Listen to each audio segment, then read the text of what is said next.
Previously on Story Hoard. I would prefer not to die today, so I will have to take my leave. And Memorial starts running.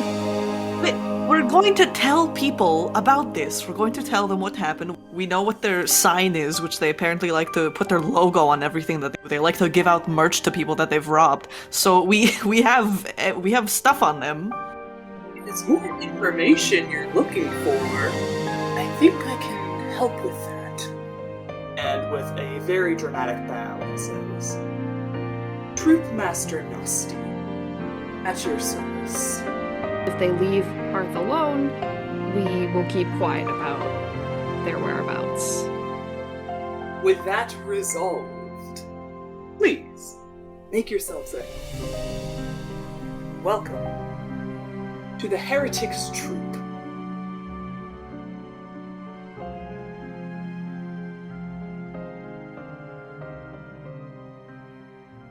Oh, I can stop the recording now. I have power. Oh, yeah. No. I don't know how I have that. Uh-oh. Okay, maybe Everyone don't hit... has the power. No. I'm not hitting anything. I was gonna say, as tempting as it is to hit the big red button that says stop recording, Click. 38 seconds into the episode, maybe resist. Maybe hold off if you can. You're right. I should hold off until the big emotional climax. Yep. When And then right at the peak, I'll turn off the recording. When Sildra rolls badly, oops, I don't know what happened. Everything stopped. Well, it just cut out. We have to totally redo that. Oopsie. Yeah. Who knows what could have happened? Yeah, my dice rolls are gone now. It's like, as soon as it stopped recording, they just went away. So I have no idea what I rolled. It was definitely a 20, though. Definitely. For sure. I think it was even I think somehow there was a 25 on the dice. I'm pretty sure I used the 20-sided dice, but I thought I saw 25. There shall be no questions asked. This is the truth that we're going to live by. This is our truth. Our game, our rules. Exactly.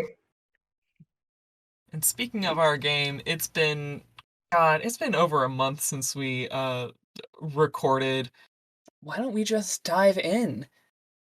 The three of you are standing in the center of this big top. You've been graciously invited in by Nasty and his now pacified troupe of clowns.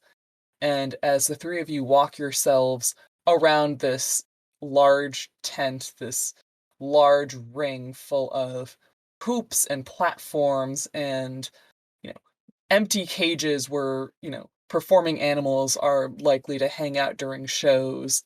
You see spotlights lowly lit, definitely not at full performance glare, but enough to cast some gentle light in this entertaining space. And it's a fairly sizable tent. It would encompass more or less your town center with how wide this tent is. And as you make your way inside, the various clowns and everyone else starts filtering in and starts setting up the dinner spaces for the evening. They're putting up tables and chairs and cushions, as a few clowns from a different side of the campsite start bringing in plates and pots and pans full of freshly made dishes and meals. Damos and Draxa are sitting at one booth with little Bobino between them, who looks up and waves you guys over with a big grin on his face. He's like, oh, hey, come sit over. We have space over here. Sit with us. Is he talking to everyone or just Sildra? I mean, you're in a group, but I mean he's waving at the gang of you. And the two older clowns are kind of roll their eyes, but they're like, yeah, okay. They budge up to make space for the three of you.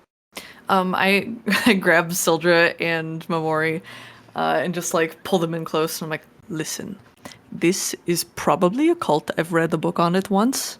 They're going to try and turn us away from our family and okay, maybe they won't have to do that part, but they will try to convince us that this is the right way of living. So just keep that in mind. And okay. Do you think they're going to steal our livers? I did was that a part of your book, or I feel like this is a likely possibility. Does the food they're serving look like livers? No, Memori's squinting. no, no. They have a couple of like roasts. They have a lot of like grilled vegetables and like rice and grains. No, they don't have livers. No, no. They're heretical terrorists. They're not cannibals. Says who? We've been thrust into this situation. How am I supposed to know? Besides, maybe they just want our livers to sell them. I don't. Maybe they're organ farmers on the black market. Like, we don't know what these people are up to. I'm very sus. But also that food looks good, and people are inviting me over. Memori is inclined to go over there, but Soldier's already heading over. Soldier like left at the very end of the conversation and just like, yo. All right. Memori looks at Mateo. I just want to like take stock of like how many rings I currently have on my hands, because I should have 5. Okay. Yeah. Okay. Hey, good to know. Yeah, the three of you make your way over to their table, and Sildar, yeah, as you get closer, Bobino kind of like scrambles over Drax's lap to get to you and kind of like gets his elbow in her potatoes, and she's not like impressed with that. But he brings you over and he sits right next to you, and you know, you guys are all gathered at this big family style kind of display, and they just kind of very instinctually just start serving you guys. Just, you know, you have plates full of potatoes and meats and fishes and what have yous, as these clowns just kind of look you guys up and down. Draxa still seems a little bit tense around the eyes as she looks at you, Memori, and her eyes kind of like stay by your throat at the kind of like dried blood and just remnants of what happened earlier today. Yeah, Memori hasn't taken a bath, so I No. imagine she's a mess. Yeah, Memori, you don't look like great right now. Memori is filling her plate though. She is just she lost a lot of blood. She's hungry, and as long as they're not here to steal her organs, like, she's cool with this. Yep. They're not here to hurt her family or her town or her friends, so she's totally comfortable now. Memori is like eating and like shoving food in her mouth, and she's like, so, I have to ask, why clowns? Draxa goes from looking tense to looking so done and kind of like puts a hand like over her eyes, while Damos actually looks kind of excited. And he says, well, you know, clowns are the most pure form of entertainment. You know, clownery goes back basically to the dawn of time, you know. As soon as there was comedy and performance to be had, clowns have been front and center stage. It's a noble profession, really. And Draxa kind of just rolls her eyes and she's like, we didn't vote on it. We were here after they made the whole clown choice. This one here, she kind of like gestures to Damos. She's like, he's always had a bit of a flair for the dramatic. And so when I was told we would have to spend the rest of our time with the troupe in these kinds of outfits and masks, I asked if I could be on desk duty, and I was told no. But some people like the uniform more than others. And to be fair, you know, some people can make it work. You know, if you like red and masks and bells and whatever, you know, it's a look. Yeah, I'm sorry for your loss, though. She kind of sputters at that. She's like, I mean, I mean, it was like a long time ago. It doesn't really. Oh, my losses in like having to dress as a clown. Oh yeah. I mean, yeah, I'm over that. I mean, it's ugly, but you can deal with being ugly. I mean, I think you make it work. She kind of like smiles at that, and she says, "Well, if you guys are you going to stick with the troupe? I mean, if Oh no. No. I have things to do otherwise. I'm sorry, but I must leave. oh oh But you would No. look so good in a clown mask. And she kind of like takes the one on her head and like pushes it towards Memori. She's like, I think this would really suit you, actually.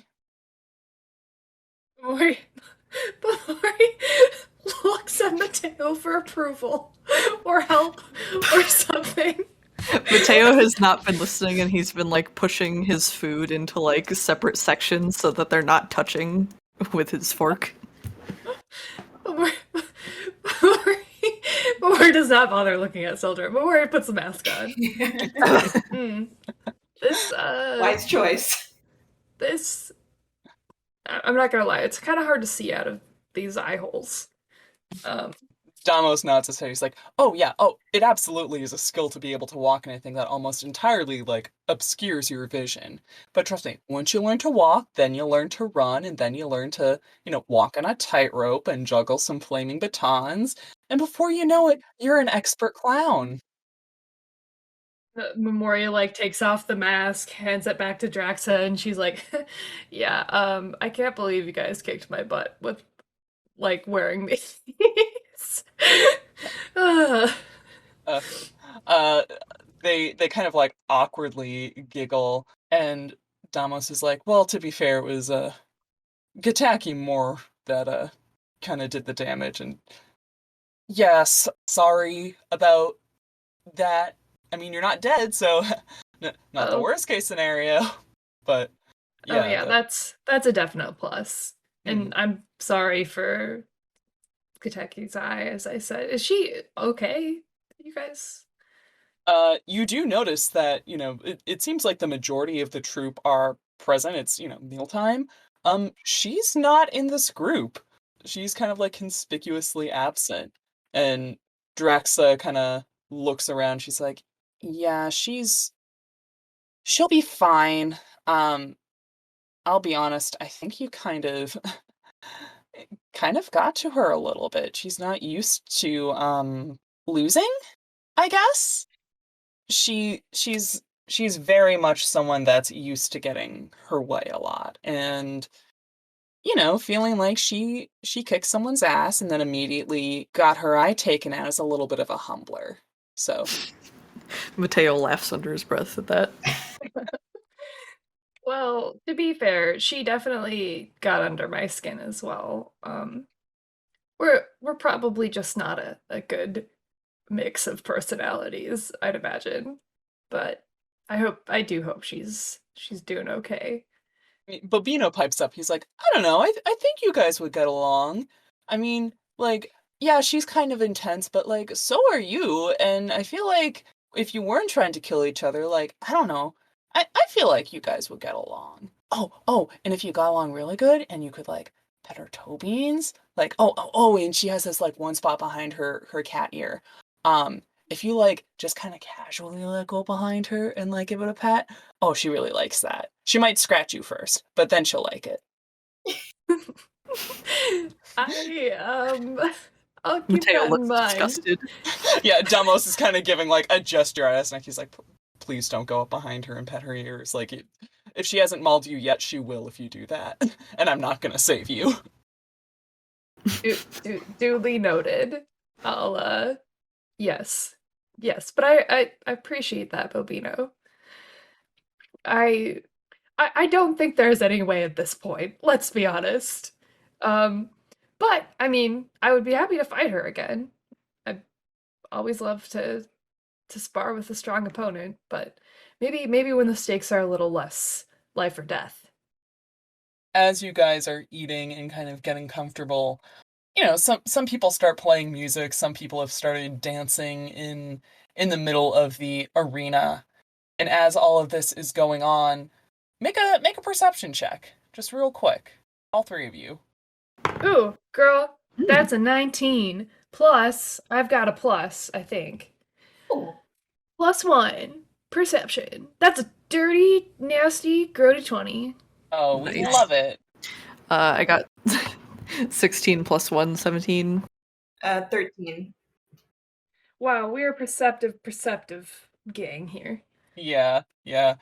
As you guys are sitting and chatting and enjoying your lovely hot meal, you can almost feel the hair on on the back of your necks kind of like rise half a second before you hear a crack and a smoke bomb go off directly behind you as Troop Master Nasty appears with a flourish and a bow, and he says, "I hope our accommodations are meeting your expectations. The chef really pulled out all the stops when he heard we had such influential guests, let's say. Or guests that could potentially turn us into some form of authorities that are being so gracious about not doing that." And he gives you guys like a big toothy grin. Yeah, this food is delicious, and to be honest, I'd already forgotten about that since, it's been a minute. And he says, "Oh, that's what I love to hear." And he kind of like puts a very, very friendly like hand on your shoulder as he kind of like wedges his way into the table where you're all sitting at. Oh no.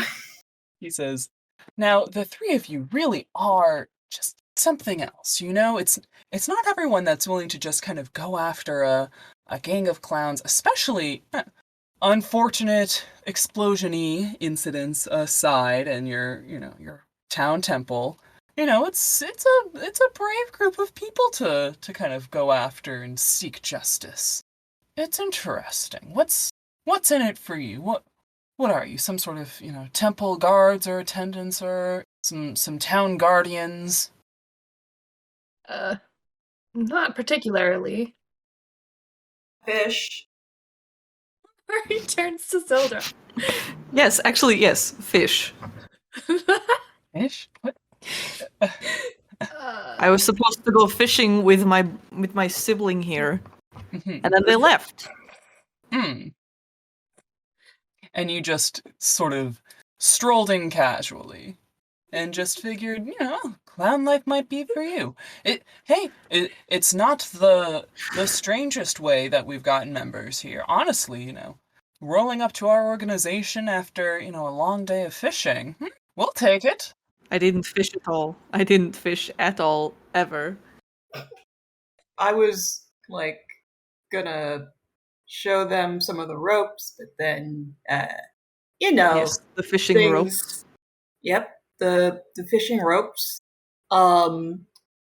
But then like I found some of your troupe, and I was like, well, this was interesting. Might as well talk with you guys, because maybe you have some good points or something. And then just things kind of got weird. And here we are. Just like that. Yep, just like that. They take a sip of water. Yeah, okay. I'm gonna need both of y'all to roll a deception check on that, because he's looking at you and he's kind of like nodding along. The shiny black glasses on his face make it kind of difficult to get a read on his expression, but he's leaned forward, as you're all talking. 21. Dear God. 7.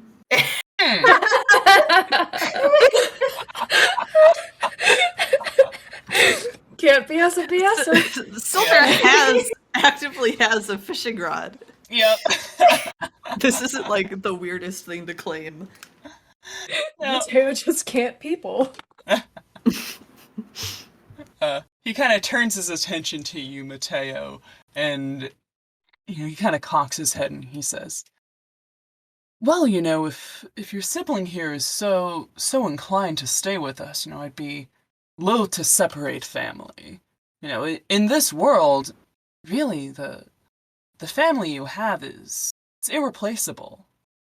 But make no mistake, nothing in comparison to the family you choose. And he puts an arm around Draxa and Bobino, and he says, this troupe is all chosen family. Each of us are looking out for the other as if we have nothing else in the world but them. And in all honesty, we don't. You know, for a lot of these clowns, this troupe, this is the only home they'll have. There's nothing else for them out there.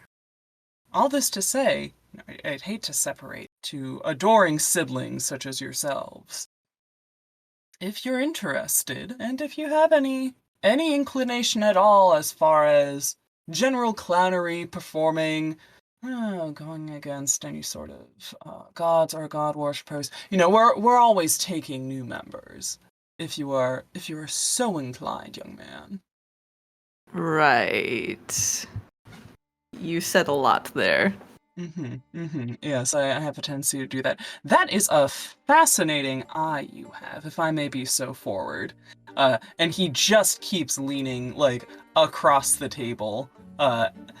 Just kind of rude about it, honestly. Like, he's kind of, like, pushing other people's plates out of the way, trying to get, like, a look at it. I would appreciate it if you didn't breathe on my eyeball, sir. He kind of, like, puts his hand up and he says, apologies, it's just... Well, I've got a bit of a thing for magical relics and items, and I must say that eye of yours is just fetching. He's 18. You! He kind of, like, reels back, and he said, first of all, ew. For a number of reasons, ew. Thank you for looking out for your brother. However, no, ew. The eyeball is what I'm engaged with right now. The rest, he's attached to it. As far I as would I'm appreciate concerned. if you were engaged with no part of me. Thank you. He seems a little flustered, but he kind of, like, brushes it off. He says, out of a pure academic curiosity, where on earth did you acquire that? I'm trying to get a read on that magical signature on it. I don't think I can quite identify the precise origin just on sight. Is that why you were trying to smell it? Well, I mean, magic does have a distinct smell, you know. Oh, I know, I'm aware. So, sometimes the aroma can give an indicator of, you know, is it fire magic? Is it temporal magic? You know, what kind of flavor of magic we're dealing with? And with that eye, I'm not... Please do not taste my eyeball either. There's several boundaries here. I don't want you to cross with this eyeball in particular. Or my other one, if you want to study that one too. No. The other one's organic. Nothing of interest for me there. No. Like I said, I'm a study of magical relics. When I see something interesting, what can I say? I have a natural curiosity for these things, and, you know, I'm looking to do some more research for developing my own. You're growing an eyeball? He kind of, like, pinches the bridge of his nose. He says, you know what? I don't know that I'm getting anywhere with you three. Before he pipes in, I actually volunteer part-time with the town guard. That's why I'm here. And she continues to munch away. Fascinating. So we do have a defender in our midst. Good to know, good to know. We're always looking for security guards around here. Just, you know, if you're interested in the job, uniform is required. You know, some juggling might be necessary, but you can't work around. Rory thinks back to the incident with the grappling hook. I think I'll pass. I'm not really good with flying objects. Well, suit yourself. You can go back to that dusty old town of yours. I shouldn't judge. I'm sure it's a perfectly quaint little mountain town. If you care to while away your life there, so be it. But never lose sight of what else is beyond the range. Well, it might not be much to you, but It's invaluable to me, so I find it worth defending, as I'm sure you do your troop. But you're going to have to tell us a little bit more about this research you're doing, because it sounds fascinating. He kind of like adjusts his posture. He likes what he's hearing from you, Momori, and he says, "Well, magical relics are God-touched items, as we all know. They're a blessed item or offering that is infused with the magic of whatever god has blessed it. All well and good, unless you are, like myself or my clowns here, not so inclined to mingle with the godly types. So, my research is based mostly on constructing my own, infusing magical items that have already been touched by gods and adapting them, reclaiming them, if you will. And sometimes if that means reclaiming a few relics from temples that are not necessarily just giving them away, it's a business expense, the way I see it. It's a write-off. But using those blessed relics and trying to figure out just what makes them tick, how to repurpose that magic for our own. Now that's something worth looking into." I noticed that when Gataki hit our temple, that the gods had left. And I'm just wondering, in your research, have you ever run across anything that can kill a god? He's been wearing kind of like a little bit of like a fake performative smile this whole time he's been chatting with you all. Momori, when you ask him that question, it falls away entirely, and Draxa and Damos look at him and look back at their plates, kind of like averting their eyes. And he kind of cocks his head at you, Momori, and he says, "Oh, yes, she did use those banishment bombs, didn't she? It's good to know they work. Always love a successful test run. It's ongoing development, a little bit of R&D I've been workshopping, but if you're so inclined to see just how powerful human-made artifacts can be in the face of godly bodies, I'll take you to my workshop." Omori picks up her plate. All right, let's go. He kind of like ushers her forward with a flourish and looks over his shoulder. He's like, "I'm always happy to give tours if any of you are so inclined. I've tried getting these two interested in the craftsmanship of it all, and for whatever reason, the youth just aren't interested." Sildur will go. Yeah, I'm going to. Field trip. Let's all see what my workshop has to offer these days. And he leads you all back out through the big top towards the largest of the covered wagons that are circled behind. And this large covered wagon has a secondary smaller wagon hitched to the rear of it. And you can see if the front wagon is very ornate and elaborate and draped in beautiful fabrics with little knickknacks all over it, the back half is covered in scorch marks and patched holes and clearly has a lot of damage to it that's been hastily repaired multiple times.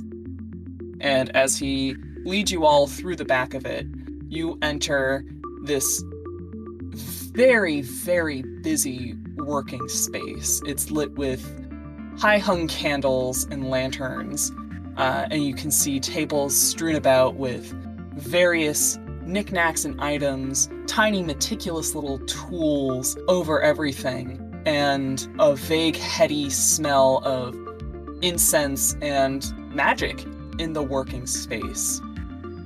And he kind of closes the door behind you all, and the four of you, it's maybe a little bit tighter than if it was just a one-person working space, but enough that you can all fairly comfortably look around and see his various projects that he's got lined up for himself.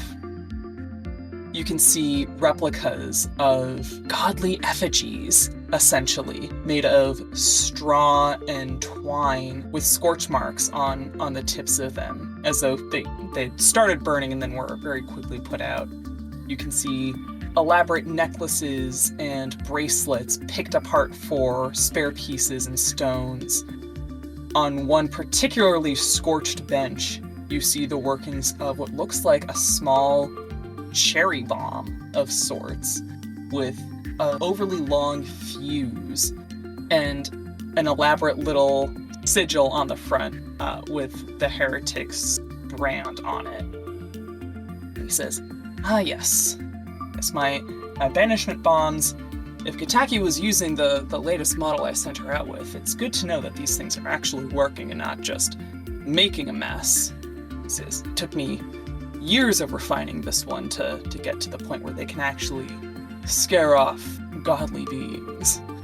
I must say, I'm quite proud of it." To be fair, they also made a huge mess. Just an FYI. A bomb is a Huge. bomb. Huge. Many people were hurt. And I apologize for that. However, that means it's a functioning explosive device, which, good to know, but also it succeeded in its secondary property of banishing a godly presence. Do you know how hard that is? Do you know how many attempts I've made to successfully shoo away those pests for any moment of time?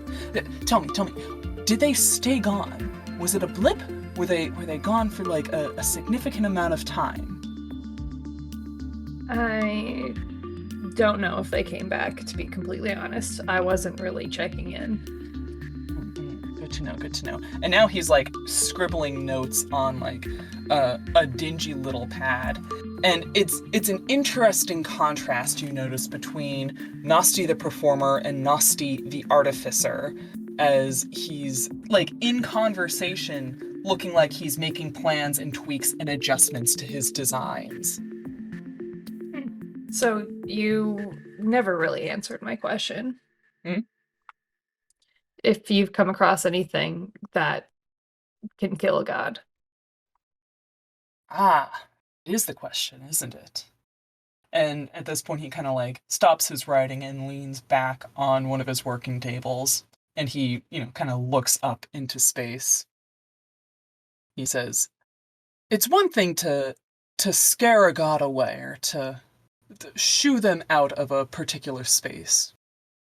Being able to land a hit, to cause noticeable damage to a god, that's something that I'm still working out." And he kind of like rubs his brow. He's like, "To my understanding of how the world works, physical reacts to physical.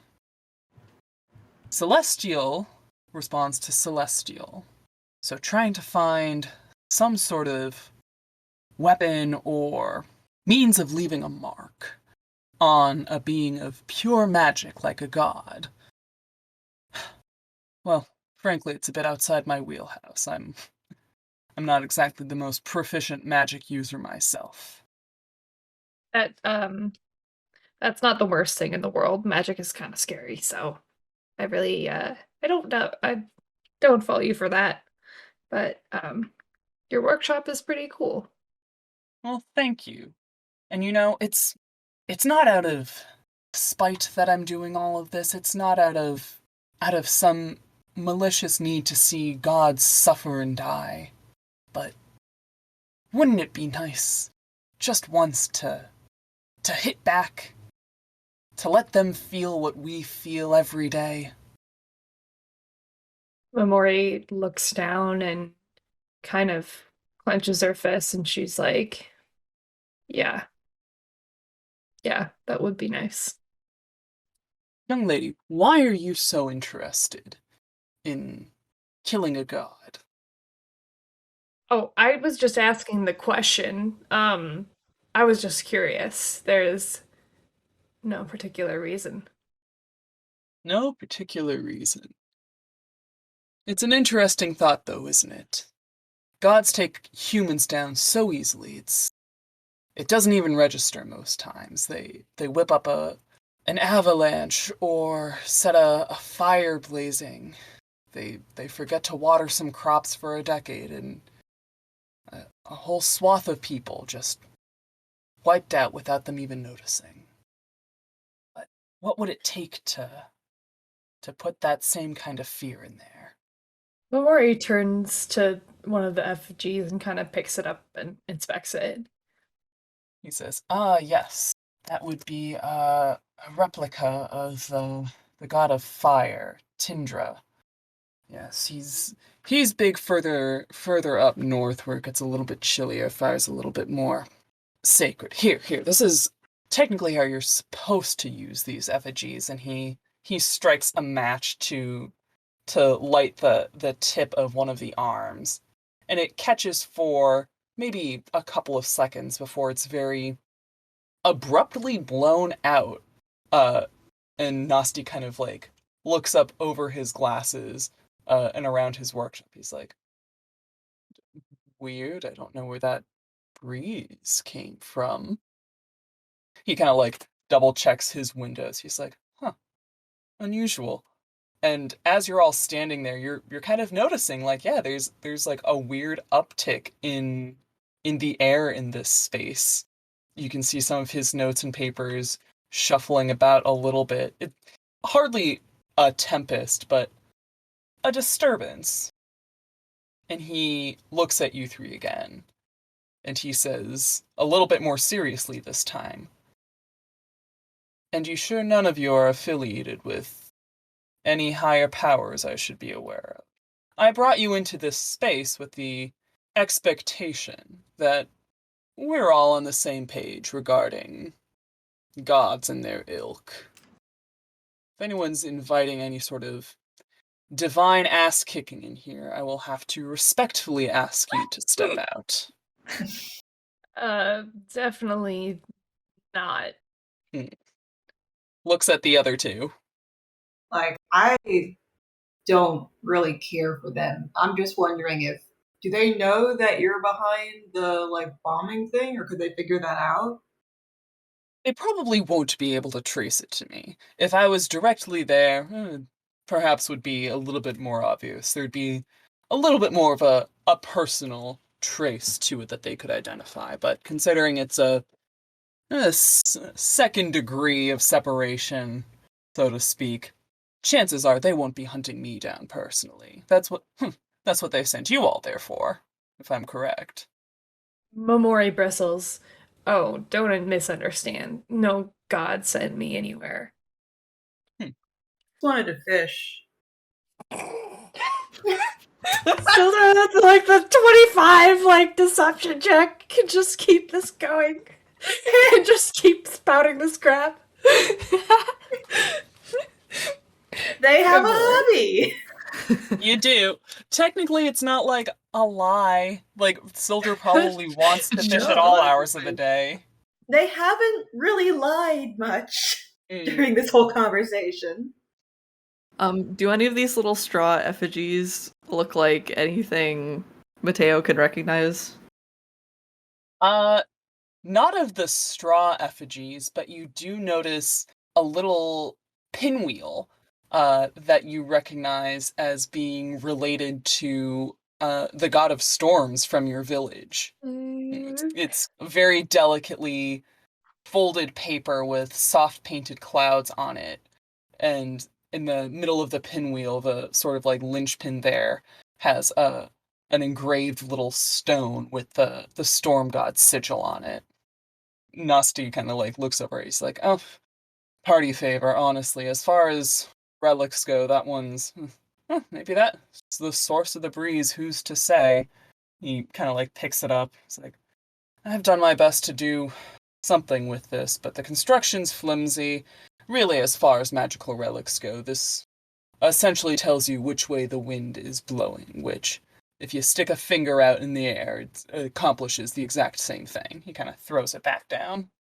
Some of the alchemy things, like the results of the alchemy stuff, just kind of lying around, like different bomb pellets and stuff like that? Yeah, you can see a number of projects in various stages of completion. He has his finished banishment bombs lined up, sitting up higher on a shelf that you can see kind of out of the way. You see a number of, like I said, pulled apart relics that look like they've been gutted for parts as he's trying to franken assemble new ones, it looks like. It looks like he's taking parts and pieces from various artifacts and offerings that look like they've been blessed or provided to all sorts of different gods around the areas and assembled them into these tiny little automatons almost. There's one in the shape of a horse, there's an automaton in the shape of a beautiful lily sitting off to the side, some petals still needing to be put into place. Just these very interesting amalgamated shapes made of, upcycled relics. He kind of looks over, he's like, one of these days something will come of this, I'm sure of it. Even if it's just for the sake of not having to rely on a god's magic to do something, anything. These things will work. I have faith. Mamori puts her hand on Nasty's shoulder and she says, I have faith in you, Nasty man. Now, if it's not too much trouble, I'm wondering, is there anywhere I could, wash up? I feel like I'm scaring people. He starts when you put a hand on his shoulder, but he seems genuinely, appreciative at the little support. He's like, yes, there are baths and places for you to clean up. If you go, and he kind of, leads you out back towards where you need to be going. He looks over his shoulder and he's like, I'll be back, and I know exactly, and he points a finger at Sildra and Mateo. He's like, I know exactly where everything is.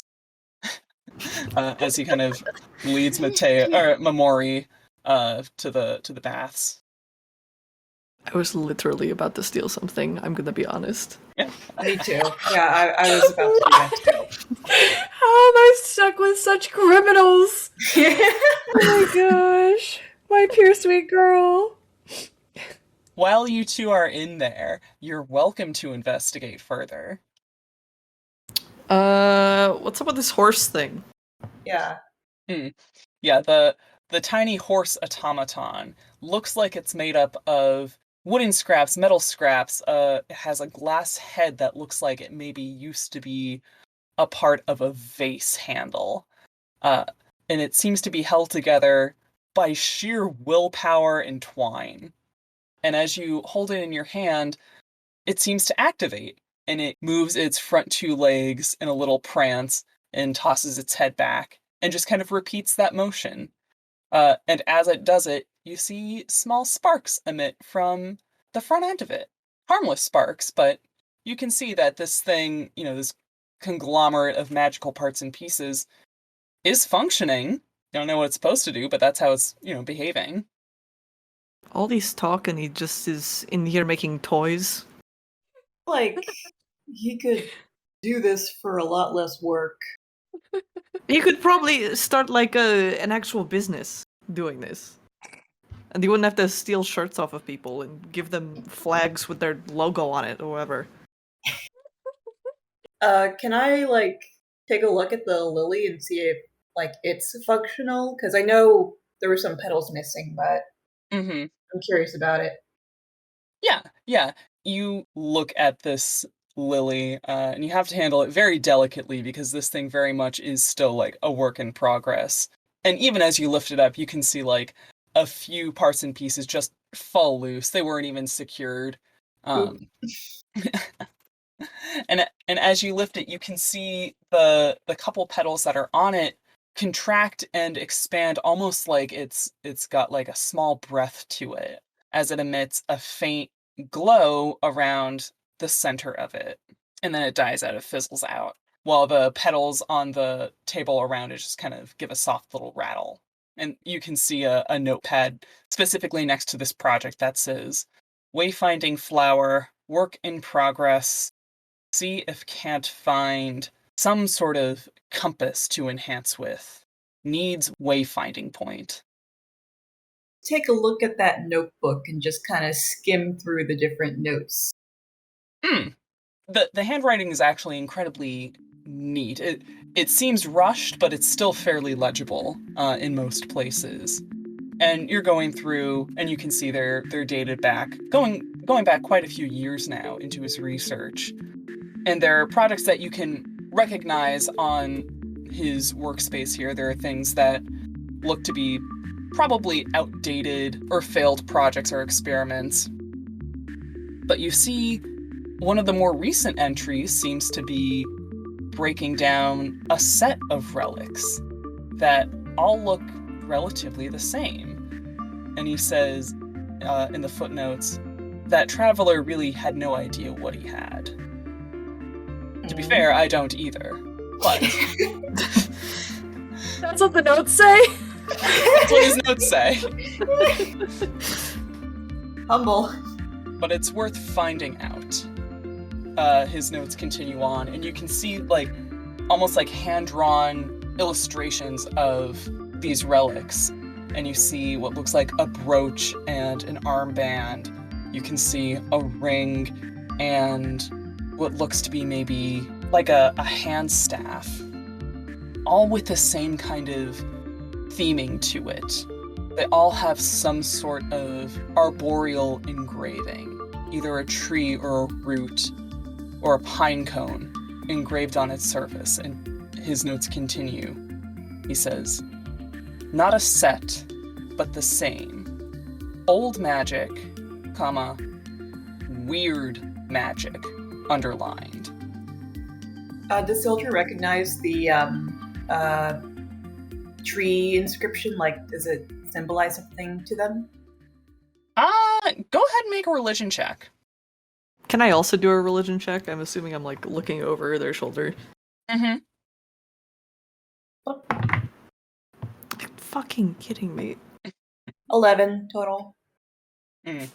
I got a 1 No! plus 4.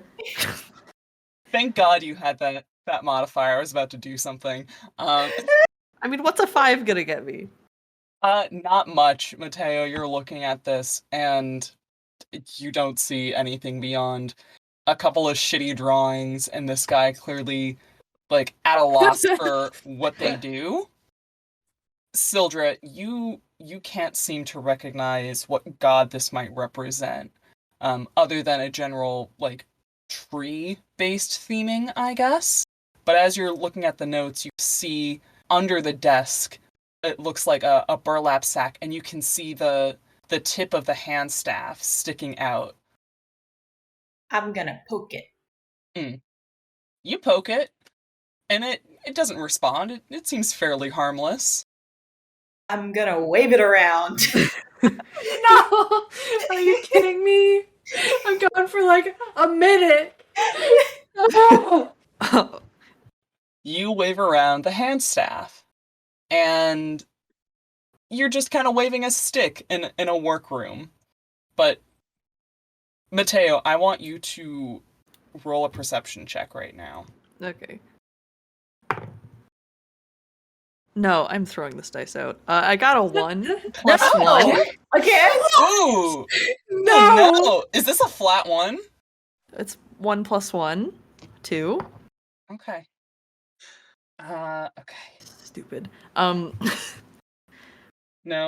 this Is that the staff from his shitty drawing?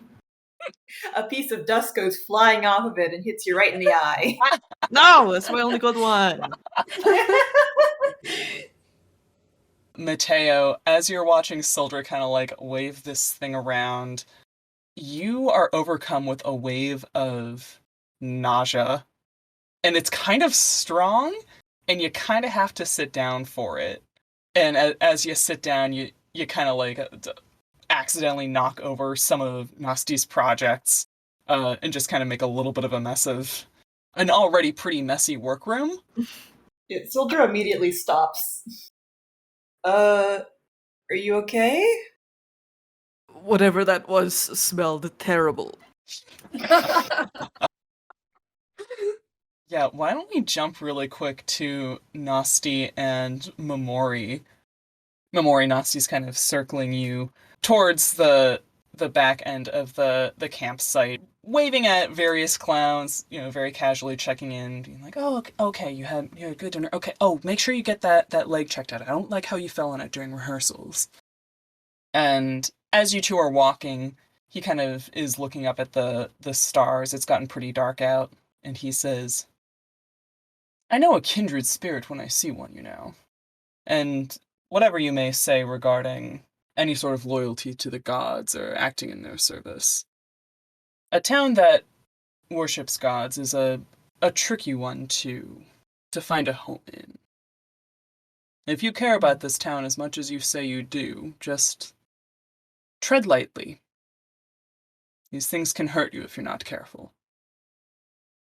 I appreciate that. I'm well aware of how the gods and the people who worship them can hurt you. But I have to ask, is what you said about found family, do you really believe that? He looks at you, Momori, and he smiles, and he says, "With all my heart. It's why I made this troupe. I wouldn't be anywhere without the people I chose to let in. It's not easy. Certainly it's something that takes practice and regular reminders to let people in, let them see the ugly parts, but if you can manage that, you can take that risk and let yourself be seen, and then be willing to see others in turn for what they are. It's not the same, but it's enough. More than enough." Well, I think I have a few things to take care of first, but I think someday I'd like to manage that as well. So this is like the bathroom slash shower lake. Yep. Like, what have we got going on here? It looks like a little pop-up stand, essentially. Oh dear God. It's a very, think like those stereotypical like 1950s like beach changing rooms, like that kind of like tall skinny tent, Mm-hmm. with a bucket of water and a small fire outside to heat it up. And he says, "Towels inside, take all the time you need. I recommend the lavender bath soaps. If I have a preference, you smell like an absolute field when you're done with it." All right. Lavender, sure. Okay. Goodbye. Momori heads inside the tent. Momori, you wash up and you get cleaned, Thank God. and whether you want to have a moment to yourself in the shower to think things over, or just kind of just scrub the day you've had off of you, by the time you're done, you can see that most of the clowns have turned in for the night, and you see that Nasty is nowhere to be seen. What you do see, however, is in the distance at his workshop, you see it shaking, and you hear voices being raised. You see a flash of green, and 3 voices cry out.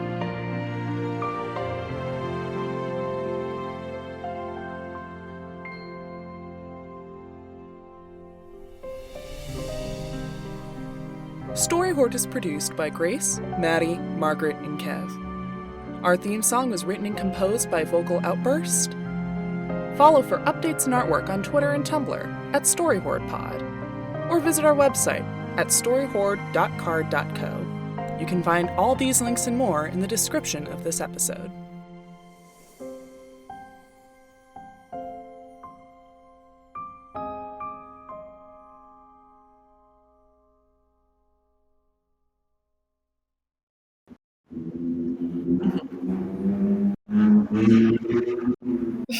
Jesus.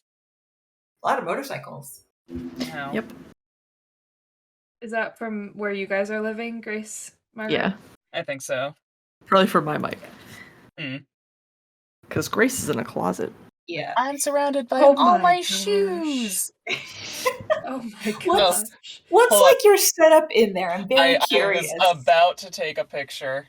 Oh my god, I have to zoom out so much. That's probably good enough to send over Discord. This is like, if the sound quality is that good, I'll find a way to make this, like, work. It's so cramped in here. Grace. Grace. I didn't want to deal with echo. I didn't want to deal with room noise. Computer enhance notes. Computer enhance. No, fuck, ew. Oh. Delete that shit. I don't think it can. I think it's Oh too my goodness. too small. Open Oh, original. Grace. Zooming No. in. No, get out of here. No, it's too blurry.